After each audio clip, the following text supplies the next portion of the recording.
Okay, hello students, welcome to our YouTube channel. So today we are going to start a topic that is perimeter and area. तो देखिए जब भी हमें boundary की length निकालनी होती है तो हम क्या फाइंड आउट करते हैं पेरीमीटर। और अगर हमें सरफेस को फाइंड आउट करना है, मतलब ये जो पूरा सरफेस है, अगर मुझे इसको पेंट करना है तो मैं बाउंड्री पे तो नहीं करूंगा, पूरे सरफेस पे करूंगा, तो मैं उसके लिए क्या निकालूंगा, एरिया। तो चलिए अब यहाँ पर देखते हैं हमें क्या क्या गिवन है। सो सबसे पहले आता है यहाँ पर पेरीमीटर ऑफ रेगुलर शेप्स। तो यहाँ पे सबसे पहली जो शेप है हमारे पास वो क्या है, ट्राइंगल। अगर हम ट्राइंगल की शेप की बात करें तो जैसे हमारे पास आता है ए बी, बी सी, सी ए, तो ये हो जाएगा सम ऑफ थ्री साइड्स। ओके, तो हमारे पास पेरीमीटर आ जाएगा। Next is perimeter of equilateral triangle. तो देखिए इक्विलेटरल ट्राइंगल में जो हमारी ऑल साइड्स होते हैं वो सब इक्वल होती है। देन उसके लिए हमें क्या करना पड़ेगा, या तो आप तीनों साइड्स को ऐड करें या फिर 3 इंटू साइड करें, you will have a perimeter. So perimeter of equilateral triangle का जो फॉर्मूला बनता है that is 3 into side. Next here we are having square.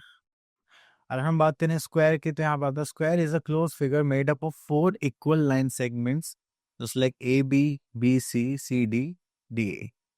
Okay, तो यहाँ पर हम इसको पेरीमीटर निकालने के लिए क्या बोलेंगे, perimeter square equals to 4 into side. Next here we are having our rectangle. तो रेक्टेंगल में देखिए यहाँ पर rectangle is a simple close figure made up of 4 line segments. तो यहाँ पर देखिए आपकी जो अपोजिट साइड्स होती हैं जैसे like P Q and R S, P Q and R S क्या है, इक्वल है, Q R and R S, Q R and P S जो ब्रेथ है वो इक्वल होगी। ठीक है, तो इसका जो फॉर्मूला बनता है वो बनता है perimeter of rectangle twice of length plus breadth. Okay, now move to next part. Okay, so here we are having our exercise 13.1 and यहाँ से हम पिक कर लेते हैं एक क्वेश्चन।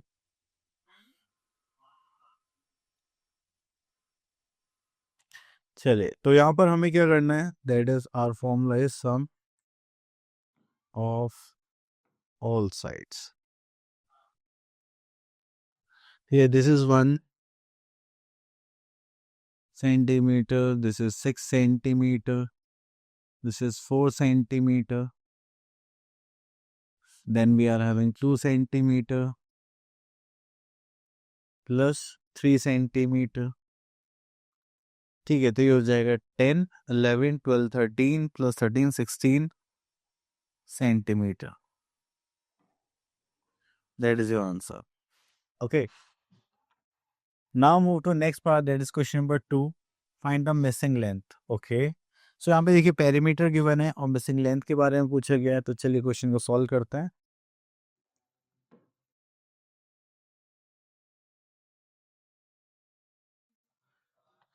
सो यहाँ पर आता है हमारे पास लाइक 1 2 3 4। ठीक है, तो यहाँ पे पेरीमीटर आ जाएगा हमारे पास, चलिए इसको मान लेते हैं हम x सेंटीमीटर। तो पेरीमीटर का फॉर्मूला होता है सम ऑफ ऑल साइड्स। तो साइड्स यहाँ पे आ गया 7 centimetre, 5 centimetre, x centimetre and 8 centimetre. So perimeter को देखेंगे तो that is 25 centimetre. This is 8 plus and 15 plus 5 that is 20 centimetre plus x centimetre. Minus करेंगे so here we are having 5 centimetre close to x centimetre as a answer. Okay, चलिए उसके बाद आगे चलते हैं। Next is question number 3, find the perimeter of a triangle. So यहाँ से ले लेते हैं B part. Perimeter of triangle की बात करें ओके, तो यहाँ पर आएगा हमारे पास just like perimeter of triangle. Perimeter of triangle की बात करते हैं, यहाँ पर आता है sum of all sides.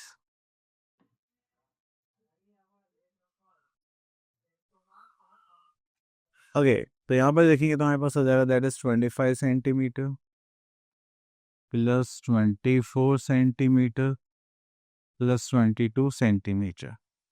20, 40, 60, 69, 70, 71 centimeter. Next topic है वी आर हैविंग एरिया. तो अभी हम एरिया की बात करते थे, हमारे पास फिगर्स का हम क्या देखना है, सरफेस. जैसे बॉक्सेस गिवन है तो इसका क्या हो जाएगा, 1 सेंटीमीटर स्क्वायर एरिया या मीटर स्क्वायर एरिया, वो हमारे ऊपर डिपेंड करता है.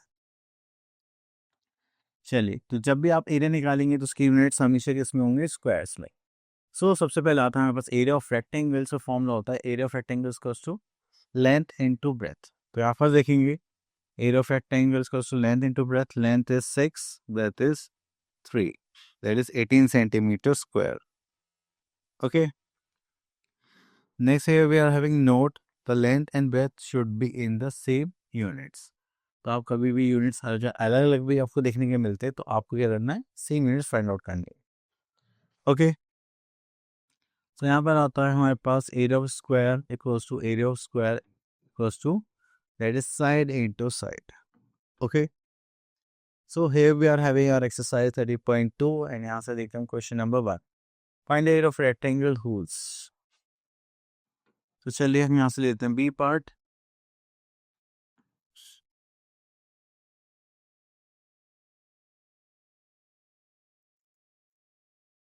तो हमें आता है एरिया ऑफ रेक्टेंगल. अगर हम एरिया ऑफ रेक्टेंगल की बात करें तो यहाँ पर आता है हमारे पास लेंथ इनटू ब्रेथ. तो लेंथ कितना है हमारे पास, just like 45 centimetre, breadth is 25 centimetre. अब इनकी मल्टीप्लाई करते हैं. चलिए मल्टीप्लाई करते हैं 45 into 25.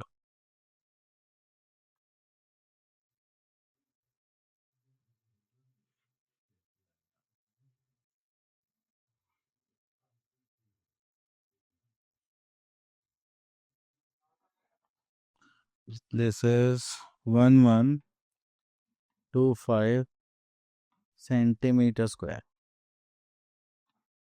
That is your answer. Next here we are in question number 2. Find the area of the square holes. चलिए एरिया ऑफ स्क्वायर निकालने के लिए बोला गया है तो हम यहाँ पर आ जाता है.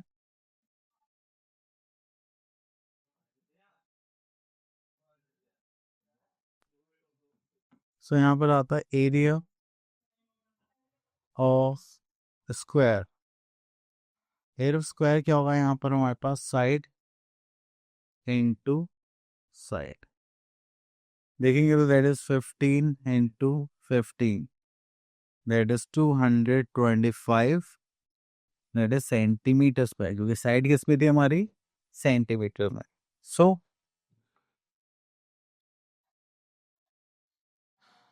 Okay, so our topic is finished. I hope आपका टॉपिक क्लियर हो गया होगा. हम मिलते हैं नेक्स्ट वीडियो में. Till then all the best.